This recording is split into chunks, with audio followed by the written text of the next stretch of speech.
A la hora de realizar aplicaciones de software, una de las funciones que más se solicita es la de comunicación con bases de datos. Aquí tenemos una aplicación desarrollada por nosotros que se utiliza para conectar con una base de datos y consultar los datos de una tabla específica. Por ejemplo, aquí nos vamos a conectar con MySQL, vamos a dar clic al botón de realizar conexión y el programa no se va a conectar porque no tengo activo el servidor de MySQL. Vemos cómo le doy a la orden de realizar conexión y me indica un error y no me muestra los datos. Entonces lo que voy a hacer es activar el servidor de MySQL y voy a repetir la operación para que vean cómo va a consultar los datos que necesitamos. Aquí vemos cómo se están iniciando ya los servicios y ya tengo listo el servidor de MySQL. Si vemos nosotros, aquí tengo una base de datos que se llama alumnos, B de alumnos, la cual contiene tres tablas: la tabla de alumnos, alumnos asignaturas y asignaturas.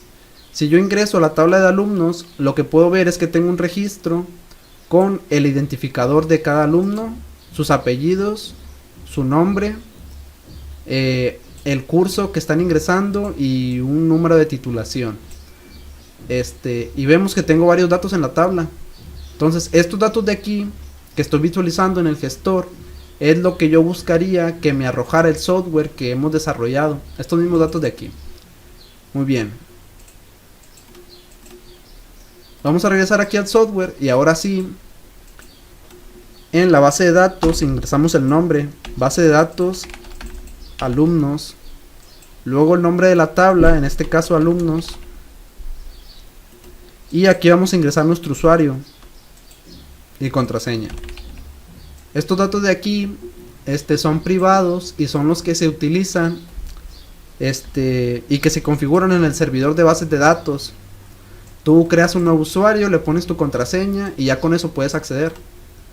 En este caso nosotros realizamos la consulta y ahora sí, si nosotros redimensionamos, vemos cómo la tabla se ajusta dinámicamente y me muestra el ID del alumno, sus apellidos, el nombre, el curso y la titulación. Y me muestra todos los datos que contiene la base. Perfecto. Si yo quisiera consultar otra tabla, por ejemplo alumnos _ asignaturas,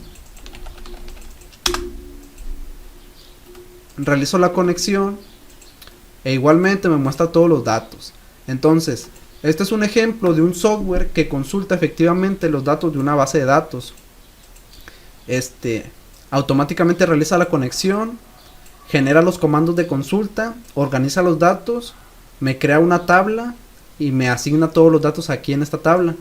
Igualmente, este mismo software se puede desarrollar en las aplicaciones industriales para ingresar datos dentro de la tabla, para actualizarlos, para borrarlos y de esta manera poder administrar la base de datos. Por lo general en las aplicaciones industriales lo que más se utiliza es la inserción. Por ejemplo, las instalaciones de manufactura lo que hacen cuando están fabricando un proceso es que a los productos que están fabricando en las distintas etapas de fabricación se les agrega una etiqueta que puede ser un código de barras de por lo general QR o de 2 dimensiones, y conforme lo van fabricando en cada estación de fabricación escanean ese código y luego realizan la operación, por ejemplo de taladrado, de punzonado, de corte.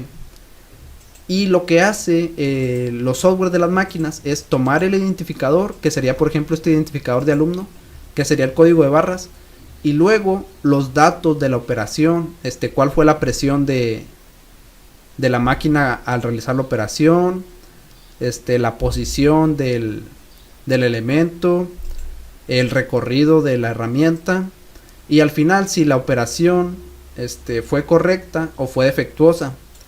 Y todos esos datos se envían a la base de datos de la empresa automáticamente.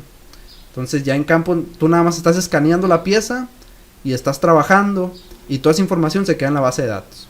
Entonces esas son las principales utilidades de este tipo de software ya aplicados en campos industriales y con PLCs. Nosotros vamos a realizar un software de este tipo para demostrarles cómo se utilizan. Nada más comentar que aquí en la parte de bases de datos nosotros estamos utilizando MySQL, pero estas aplicaciones se pueden cambiar de fabricante de base de datos solamente por configuración. Por ejemplo, si yo aquí elijo MySQL, SQL Server, también va a funcionar igual el software. Simplemente se ajusta el controlador y sigue trabajando con la nueva base de datos. Igualmente, si por ejemplo aquí la base de datos la tengo instalada en este mismo equipo, en esta misma computadora, pero si la base de datos estuviera en un servidor externo, pues nada más aquí pongo la dirección IP del servidor y igualmente se conecta. La dirección, el puerto. Muy bien, nosotros vamos a hacer un ejemplo de cómo utilizar estas aplicaciones y vamos a cambiar la base de datos y vamos a ver que sigue funcionando sin ningún problema.